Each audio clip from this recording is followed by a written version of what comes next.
Welcome. Congrats pala. Bakit? Hindi ko alam, Bonnie, kung dapat ba akong maging masaya kasi napanalo ko yung kaso. Alam mo, hindi madali yung pinagdaanan mo. Congrats, Lilith. Ngayon, may sex scandal pa siya.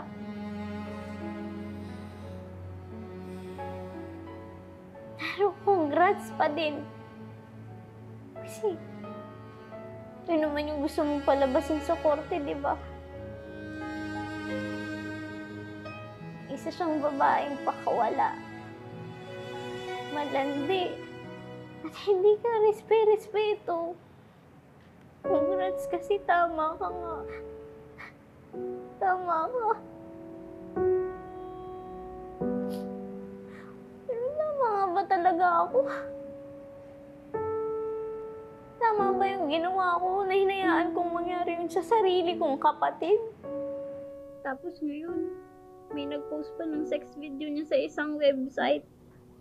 Sa danupinay.com ba yun? Grabe, Bonnie. Ganito ba talaga yung hustisya? May harap at may likod. Kadalasan lang natin nakikita yung nasa harap.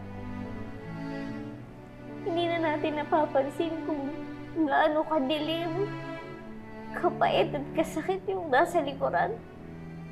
Ngunit, hindi ko na kaya na hayaan na lang mangyari lahat ng ito nang wala akong ginagawa.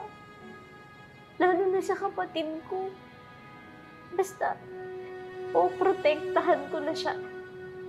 Kahit ilang beses niya pa akong ipagtulakan. Poprotektahan na siya ng ate niya.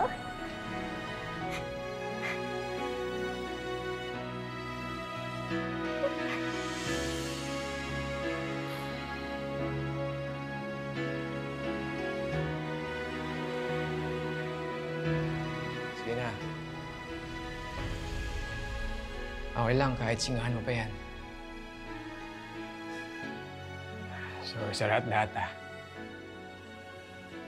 alam mo, bukod sa diploma, yung pagiging magkaibigan natin yung pinakamagandang nakuha ko sa law school.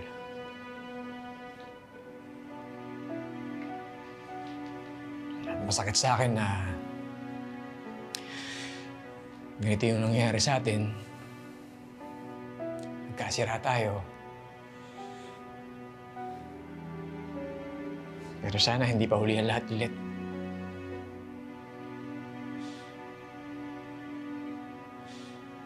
Sana bigyan mo ako ng chance makabawi.